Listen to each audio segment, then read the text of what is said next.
Bongbong bangag yan.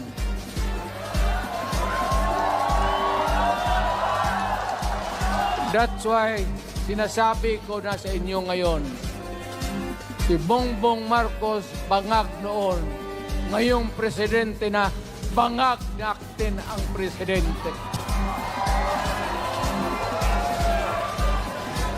Kayong mga military, alam ninyo yan. Lalo na yung nasa Malacanang.